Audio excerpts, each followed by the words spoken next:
you're a solo rec player, check out this 7'4" inside center build. This build is going to dominate the paint in any game that you walk into and just be able to control the game. So we're going to go 7'4" height, 257 pounds for your weight, and 7'10" wingspan. Now we're going to start, we'll break down each attribute here, the thresholds, and then why kind of you want to go to each of these thresholds.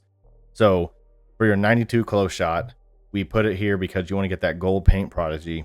If you haven't seen a lot of the 7'4s, when you're under the rim, it is almost impossible to stop them. And so we want to also be able to do that with this build. So anytime you go and you catch the ball in the paint, whether it's a post up or an offensive rebound, even if you don't go to dunk it, you're going to see the green meter bar is like gigantic for close shots. And you being 7'4" and you having 7'10" wingspan, which is going to be really hard to contest you or do anything. We do have a silver hook specialist and a Hall of Fame float game, but that's more like for niche players. But I've seen floaters be pretty good. If you're good at hooking, again, you're 7'4", you should be able to make most of those. But in general, the close shot here was really just to get to that gold paint prodigy. Now for your driving layup, we got to the 70, and that's a threshold to hit the bronze physical finisher. For myself as a center, whenever I catch a lot of rolls, sometimes I go up too early and I don't get the close shot attribute activated. I activate the driving layup. So I wanted to make sure that this build for any solo rec player would have a layup with it, and you unlock a pretty good layup package. But that's just going to help you if you do go up too early. You're not going to be wondering why, your meter was so small. But again, layups are pretty powerful in this game, so being able to hit this threshold here, I think, is really important. And probably like once or twice a game, you'll see it kick in and be like, kind of glad I put it there. Driving dunk, if you could get it to 70, that means you can get the alley oops. But I couldn't get it there. You could adjust the build a little bit, but for me, alley oops aren't that important. So I'm gonna go with the 60 driving dunk. This is good enough to get like Draymond Green dunk package. It's in general going to just to make it where you do have an open lane for a driving dunk. You can get it. You're not gonna be a liability there. But in general, it's not really something you should go to like meter dunk with or anything like that. Now for stand dunk, we went to a 90. This is the threshold for the gold rise up. You're gonna definitely want gold rise up. This game is crazy. If you can even get higher, you could use a +5 here for a cab breaker to get Hall of Fame. The stand dunk animations under the rim are insane. And with this build, you're going to have a crazy rebound that we'll get to, and you're going to be able to get a lot of offensive rebounds. Go up, dunk the ball. The meter is very big. Unless you're playing against a big that's also 7'4" with like insane interior or block, you're going to make every single dunk. There are Wizards kind of put to waste on this build just because we can't shoot the alley-oops, but you can still catch alley-oops and go up with the layup. But we're not going to have the animations like kick in. But in general, this is for the stand dunk, and you'll see whenever in the gameplay how good this is.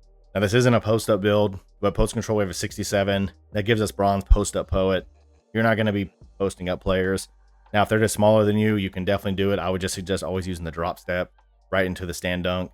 But really, this threshold just came with the build itself. And so if you want to become a post scorer, this really isn't the build for you. But in general, you could post up a few kinds of players if you needed to.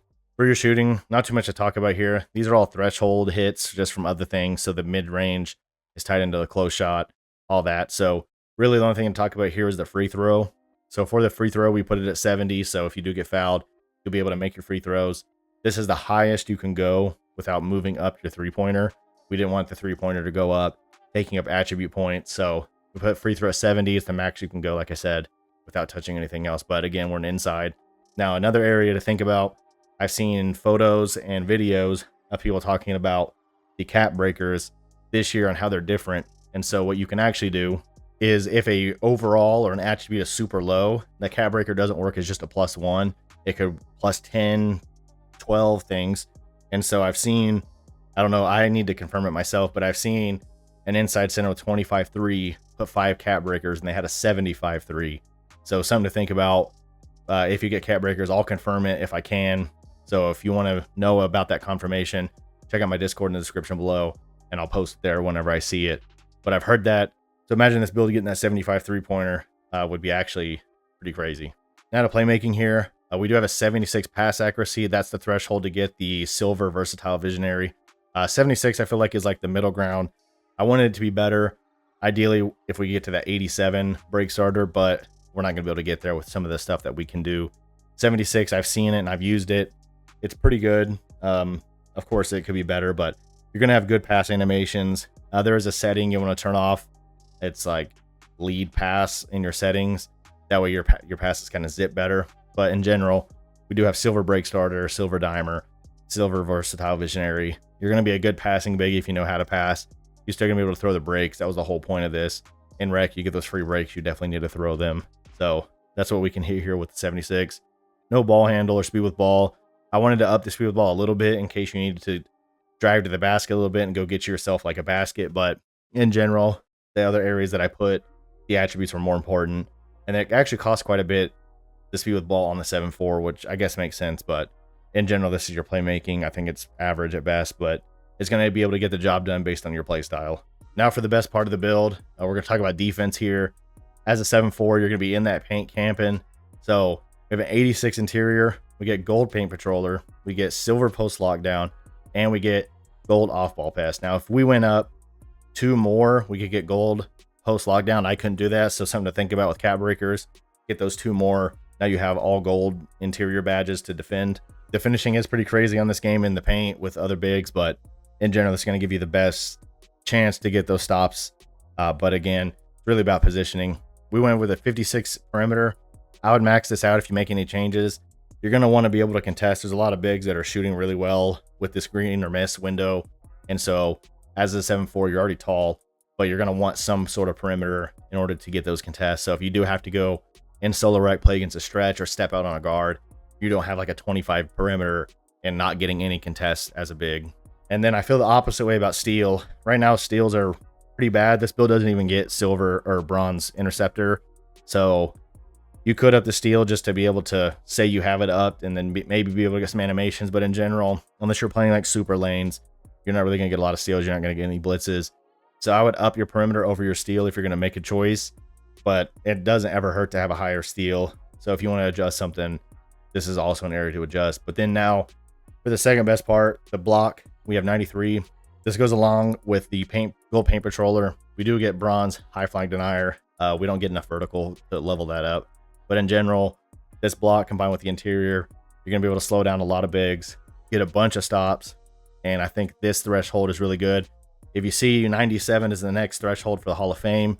So again, with those 5 cap breakers, you could add it here, but make sure if your first 5 need to go to this next part, which is rebounding. So for rebounding, we have a 94 offensive rebound, we have a 90 defensive rebound. Now the 94, 100% is to use those 5 to get this to, 99 legend offensive rebound. Now you don't need 99 for your legend box out beast. That's a 98, but you want to be a rebounding monster at 7.4. So we want to go that 99 offensive. And now why offensive over defensive? Majority of the time, I think defensive rebounds are position based. So as in being in position, just getting a good box, you'll get the board. But offensive, if you get in position or to be able to worm, get yourself and your team extra points, I think that's more important. But again, there's a lot of centers that go 94, 94, and their first 10 cap breakers are going to go on both. That's not a bad idea. But if you're going to start the game out, I would go 94 here because you're still going to get the Hall of Fame box out beast. You're still going to get the gold rebound chaser. You only need 2 more to get Hall of Fame. So your first 2 cap breakers could get you there. But 99 offensive rebound is definitely meta. It always has been for a while.